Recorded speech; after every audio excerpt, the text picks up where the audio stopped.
जुलाई 31, 2022, 6:18 Kabul.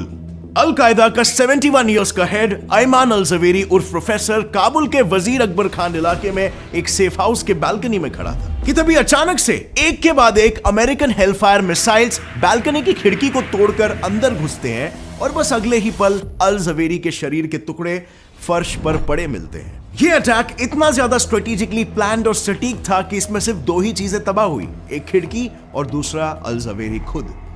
Actually CIA खुद already कई महीनों से अल जवेरी के डेली रूटीन पर नजर रखे हुई थी और उन्हें यह पता था कि हमेशा की तरह सुबह के करीब 6-6:15 के आसपास अल जवेरी अपने सेफ हाउस के बालकनी में आएगा और हमले के दिन भी ठीक वही हुआ। और इसीलिए 31 जुलाई को सीआईए ने करीब 6 बजे ही अपने MQ-9 प्रेडेटर ड्रोन्स आसमान में तैनात कर दिए और जैसे ही जवेरी खिड़की पर आया उन्होंने तीर कमान से छोड़ दिया। लेकिन अब यहां पर यह सवाल उठता है कि यूएसए इस अटैक को इतने प्रेसिशन से आखिर कैसे कर पाया। वेल, इट टर्न्स आउट इसका जवाब तो और किसी के पास नहीं बल्कि अल कायदा के पास खुद है। सो आइए जानते हैं इस हमले के पीछे की बैक स्टोरी। उसके लिए हमें थोड़ा सा इतिहास में जाना पड़ेगा। चलिए चलते हैं आज से 20 साल पहले 2001 में, जब अल कायदा ने खुद यूएस को यह डेमोन्स्ट्रेट करके दिखाया था कि ऐसे अटैक्स को अंजाम कैसे देना होता है। सितंबर 11, 2001 सुबह 8:45 यूएस वेस्ट कोस्ट। अमेरिकन हमेशा की तरह अपने रोजमर्रा के कामों में बिजी थे। President George Bush white house में बैठे अपने न्यूज़पेपर को पढ़ रहे थे। कई यूएस सीक्रेट सर्विस पेंटागन में बैठकर अपनी देश की सिक्योरिटी का ख्याल रख रहे थे और वर्ल्ड ट्रेड सेंटर के ट्विन टावर्स में वहां के स्टाफ अमेरिकन इकोनॉमी को और भी ऊंचा उठाने में लगे थे। लेकिन शायद ये उस दिन तूफान से पहले की शांति थी, क्योंकि कहीं से अचानक 4 hijacked US passenger aircrafts west coast में दाखिल हुए और उन्होंने यूएस की 3 सबसे महत्वपूर्ण इमारतों को जल्द से नस्तानाबूद कर दिया। अब यह हादसा इतना भयानक था, as you might know it, कि इसमें 2977 मासूम लोगों ने अपनी जानें गंवाई। बिल्डिंग के गिरने से बना मलबा इतना सारा था कि सारा मलबा और उसमें फंसी लाशों को उठाने में करीब 8 महीने लग गए। अब ऑब्वियसली ये अटैक किसने किया था और क्यों किया था, इसके बारे में यूएस अभी तक बेखबर था। उन्हें अल कायदा पर शक तो था, पर उनके पास कोई ठोस सबूत नहीं थे, क्योंकि ये इकलौता ऐसा अटैक नहीं था जो यूएस के लोगों पर हुआ था। साल 2000 में, एक साल पहले, अक्टूबर 12, 2000, जब यूएस की द यूएसएस कोल नाम की शिप येमेन के पोर्ट ऑफ एडन पर रिफ्यूलिंग कर रही थी, तब 2 सुइसाइड बॉम्बर्स ने सुइसाइड बॉम्बिंग करके 17 यूएस सेलर्स की जान ले ली थी। अब इस हत्याकांड की ओनरशिप तो अल कायदा ने ली थी और इसी की वजह से 9/11 का अटैक भी अल कायदा ने ही कराया होगा, इस बात का शक यूएस को था। लेकिन ऑफ कोर्स क्या यह शक सही था, इसका अभी तक कोई ठोस प्रूफ नहीं मिला था और इसीलिए उन्होंने थोड़ा वक्त को बीतने दिया और तब तक सीआईए गुनहगारों का पता लगा रही थी और सिर्फ अपने शक के बेसिस पर यूएस गवर्नमेंट ने अफगानिस्तान, जहां पर अल कायदा के मेजर मेंबर्स बसे हुए थे, वहां इन्वेड करके पूरे अफगानिस्तान पर अपना मिलिट्री दबदबा बनाना शुरू कर दिया। क्योंकि अगर यही लोग अटैक कर रहे थे तो उन्हें कंट्रोल करना इस तरीके से इजी हो जाता। एंड माइंड यू, उन्होंने महज 1 महीने के अंदर ही ये करके दिखाया था। उनकी स्ट्रैटेजी बिल्कुल सिंपल थी। अगर खुद के घर में शांति चाहिए तो दुश्मन के घर में अशांति होना बहुत ही जरूरी है, क्योंकि जब कंटिन्यूटी में 2 अटैक्स हुए थे और पेंटागन बिल्डिंग जिसमें सीआईए काम करता था वो भी उस अटैक में तबाह हो गया था, तो फिर उसे रीबिल्ड करते वक्त उस पर तीसरा अटैक हो, इसकी पॉसिबिलिटी मंडरा रही थी। और सीआईए के एफिशिएंट वर्किंग के लिए पेंटागन को जल्द से जल्द वापस खड़ा करना अमेरिका की सबसे पहली प्रायोरिटी थी। और फाइनली अटैक के महज 1 साल के अंदर अगस्त 2002 को यूएस ने पेंटागन को पूरी तरीके से फिर से रीबिल्ड कर दिया और अल कायदा को नीचा दिखाने के लिए कि वो अभी भी हारे नहीं है, उन्होंने जिस जगह पर वर्ल्ड ट्रेड सेंटर के ट्विन टावर्स खड़े रहते थे उसी जगह पर उनसे भी ऊंचा फ्रीडम टावर खड़ा कर दिया। और अब बस एक ही काम बाकी रह गया था, 9/11 में जो भी शामिल थे उन्हें एक एक करके ढूंढ निकालना और उन्हें हमेशा हमेशा के लिए खत्म कर देना। And with this the Hunt began. Afghanistan में अपने सीक्रेट ऑपरेशंस के वक्त सीआईए को सबसे पहले 2001 अटैक के one of the planners Khalid Sheikh Mohammed की खबर मिली, जो उस वक्त पाकिस्तान में छुपा बैठा था। खबर मिलते ही यूएस ऑफिशियल्स ने पाकिस्तानी ऑफिशियल्स को तुरंत फोन लगाया और 2003 में उन्हें अपनी कस्टडी में ले लिया for interrogation. And now mind you, interrogation से मेरा मतलब है इस तरह का इंटरोगेशन। हमले का हैंडलर कौन था? प्लानिंग कहाँ हुई? भरोसा तो कीजिए, मैं ज्यादा नाटक किया ना तो तेरे अखरोट तेरे मुंह से बाहर निकाल दूंगी। खैर, फाइनली कई हफ्तों के टॉर्चर के बाद खालिद ने सीआईए के सामने अपना मुंह खोला और एटलीस्ट 3 लोगों के नाम बताए। पहला अहमद हसन अबू खैर अल मसरी, दूसरा जमाल अल बड़ावी और तीसरा अयमान अल जवेरी। पर इतना टॉर्चर सहने के बाद भी वो एक नाम बताने के लिए राजी नहीं था, अपने आका का। एंड विदाउट दैट अल कायदा के खिलाफ एक स्ट्रॉन्ग केस बिल्ड करना नामुमकिन था। आई नो ये सब नाम में आप ओसामा का नाम ढूंढ रहे हो, right?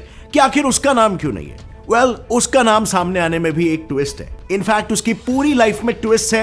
Like, did you know he was actually an engineering student. He actually came from a very rich family और उसके बाद उसने यूएस के साथ हाथ मिलाया अल कायदा बनाने के लिए, ताकि वो अफगानिस्तान में रशियंस के अगेंस्ट फाइट कर सके। और इसके बाद उसे बहुत जल्द समझ में आ गया कि यूएस उसे बस एक मोहरे की तरह यूज कर रही है।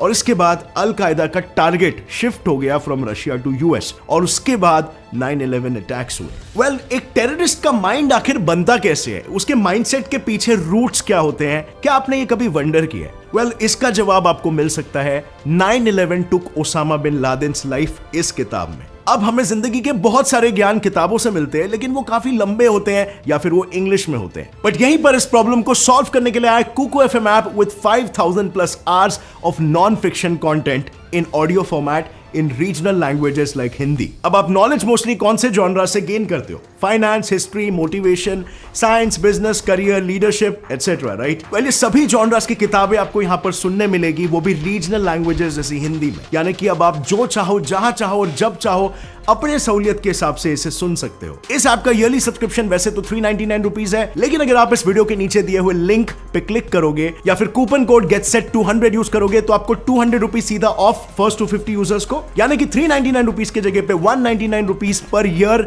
में आपको इसका सालाना का सब्सक्रिप्शन मिलेगा, जितने में एक टाइम का खाना भी नहीं आता है ना। ऑब्वियसली अगर आपको बुक रीडिंग हैबिट डेवलप करना है या आपको अपना समय सेव करना है और नॉलेज को प्रायोरिटी देना है, then Kuku FM app is a must. Click on the link in the description below and start investing within yourself. And now let's get back to the topic. पर एक दिन अचानक मानो यूएस की नसीब में अल कायदा के चांद सितारे लग गए।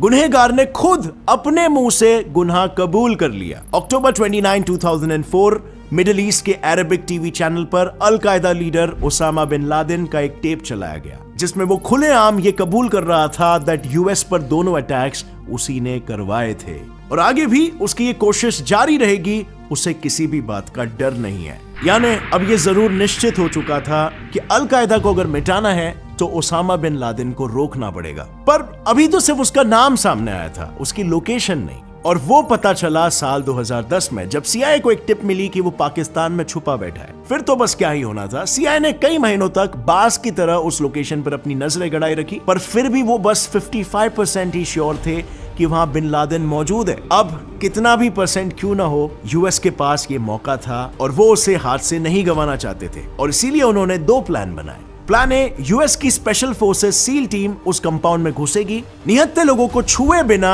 हर हथियारबंद इंसान को मारेगी, बिन लादेन को खोजेगी और उसे जिंदा या मुर्दा अमेरिका वापस ले आएगी। But what if this plan doesn't work? So they had another plan. Plan B, अगर फोर्सेस बिन लादेन को आइडेंटिफाई या जल्द से जल्द खोज नहीं पाती है तो वो उस पूरे कॉम्पाउंड को मजबूरन मिसाइल से उड़ा देगी, यानी किसी भी हालत में उसकी मौत बिल्कुल पक्की थी। Now let's talk about the execution day. मई 2, 2011 रात 1 बजे, एबटाबाद, पाकिस्तान। प्लान के मुताबिक सील टीम कॉम्पाउंड के अंदर घुसी पर जा पहुंची, जहां लकीली ओसामा बिन लादेन मौजूद था। वहां कुछ मतभेड़ हुई और इसी मतभेड़ में बिन लादेन को अपनी जान से हाथ धोना पड़ा। यानी the mission was accomplished but the Hunt was still on. इस मिशन में यूएसए से एक बड़ी चूक हुई थी, एक ह्यूमन एरर। उनका चॉपर कंपाउंड की दीवार से टकराकर क्रैश हुआ था। हालांकि लकीली वहां कोई ह्यूमन कैजुअलिटीज नहीं हुई थी, पर फिर भी अगर टेक्निकली देखा जाए तो अटैक प्रिसीजन के साथ सक्सेसफुली नहीं हुआ था और ये यूएस और उनके फोर्सेस के लिए बहुत ही रिस्की था। और इसीलिए अगले अटैक में यूएस ने इसको इंप्रूव करने की ठानी और ज्यादा से ज्यादा ह्यूमंस को आउट करके टेक्नोलॉजी को इन करने का फैसला लिया। इस नई तकनीक को पहली बार आजमाया गया उनके नेक्स्ट टारगेट पर, अहमद हसन अबू खैर अल मसरी।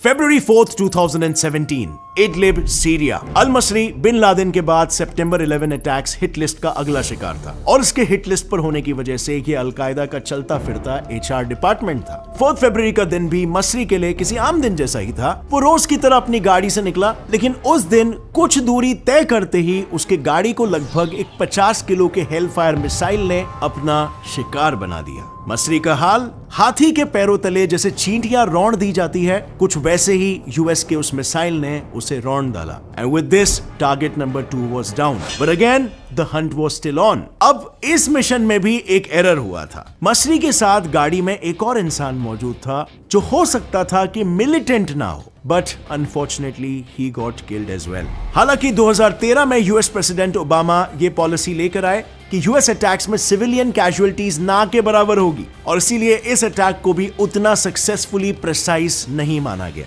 मगर 2019 में इस वाले हेलफायर वेरिएंट का फिर एक बार आखिरी बार इस्तेमाल करना बाकी था, क्योंकि यूएसएस कोल शिप पर सुइसाइड बॉम्बिंग के साजिश का रचयिता जमाल अल बड़ावी येमेन में खुला घूम रहा था। अब बात करते हैं जनवरी 1, 2019, सना, येमेन। अल बड़ावी का नाम हिट लिस्ट पर नेक्स्ट आना जाहिर था, क्योंकि उसने भी पिछले अटैक्स में मेजर रोल्स प्ले किए थे। अल बड़ावी की लोकेशन का पता चलते ही यूएस ने उसे येमेन की सड़कों पर पिन पॉइंट किया और उसे भी हेल फायर से मार गिराया, यानी टारगेट नंबर 3 वाज डाउन। लेकिन ऐसा जरूरी नहीं था कि हर टारगेट हमेशा अकेले ही मिले और उस अटैक में बस वही मारा जाए, और इसीलिए यूएस ने बनाया हेल फायर का एक नया वेरिएंट, निंजा R9X, जिसका पहला शिकार बनने वाला था next target, Ayman al Zawahiri, also known as professor. Now, justice has been delivered, and this terrorist leader is no more. CIA के ऑफिस में एक खबर आई। खबर इतनी बड़ी थी कि उसे सुनते ही सीआईए ऑफिशियल्स के कान खड़े हो गए, क्योंकि अगस्त 2021 में अफगानिस्तान से यूएस ट्रुप्स निकलते ही अयमान अल ज़वेरी काबुल लौट आया था। सीआईए ने फिर तुरंत उस पर नजरें रखना शुरू कर दिया, और यह सिलसिला ऐसे उस पर पहरेदारी रखने का 3 महीनों तक जारी था। सीआईए को सारी चीजों का पुख्ता सबूत चाहिए था और उसकी आइडेंटिटी को कंफर्म भी करना था। And once all this was done, the attack was ready to be executed. सबसे पहले 1 महीने तक अटैक की प्लानिंग हुई, और फिर उस अटैक का पूरा मास्टर प्लान जो बाइडेन के पास गया। यस, आपने सही सुना, यूएस प्रेसिडेंट जो बाइडेन के पास। उसके बाद मिस्टर प्रेसिडेंट ने इस पूरे प्लान को 20 से 25 दिनों तक अच्छे से समझा, और आखिर 25 जुलाई के दिन सीआईए को इस प्लान एग्जीक्यूट करने का ग्रीन सिग्नल दे दिया गया। अब उसे मारने के लिए सीआईए तो लगभग 20 सालों से उत्सुक था। उन्होंने बिना वक्त गवाए अप्रूवल मिलते ही महज 6 दिनों के अंदर ही इस प्लान को एग्जीक्यूट कर डाला, और अल ज़वेरी जैसे ही अपनी बालकनी में आया, यूएस ने तुरंत अपने मिसाइल को लॉन्च किया, and done, the target was dead. अब बात यहां पर यह कि इस पूरे हंट को अगर देखा जाए तो अल ज़वेरी की मौत के पहले किसी को यह तक नहीं पता था कि ये कौन है, और इसका इन्वॉल्वमेंट सितंबर अटैक्स और यूएसएस कोल में क्या था। वेल श्योर, काफी सारे ऑफिशियल सोर्सेस के हिसाब से ओसामा बिन लादेन के बाद अल ज़वेरी ने अल कायदा की लीडरशिप को टेक ओवर किया था। बट आज के तारीख में भी अगर आपको लगता है कि यूएस का अल कायदा के दुश्मनी के साथ ये खेल अभी अल ज़वेरी के बाद खत्म हो चुका है, तो बिल्कुल नहीं। ये तो बस हिट लिस्ट में जस्ट अनदर नेम था। अभी भी बहुत सारे खुफिया प्लेयर्स पर यूएस की नजरें गड़ी हुई है। So the game is still on. अब नेक्स्ट टारगेट कौन होगा ये तो वक्त ही बताएगा, बट यूएस रुकने नहीं वाला है जब तक अल कायदा पूरी तरीके से डिस्ट्रॉय ना हो जाए। विद दैट सेड, अगर इस वीडियो से कुछ नया जानने मिला तो एक लाइक जरूर ठोकना। Get set fly fact channel को भी सब्सक्राइब कर लो और बेल नोटिफिकेशन दबाओ, ताकि आगे आने वाली हमारी कोई भी वीडियो की अपडेट आप मिस ना कर सको। और फ्रेंड्स, जाने से पहले 9/11 took Osama bin Laden's life, इस बुक की समरी आप कुकू एफएम पर सुन सकते हो। Use the coupon code and get 200 rupees off. As always friends, stay curious, keep learning and keep growing. जय हिंद।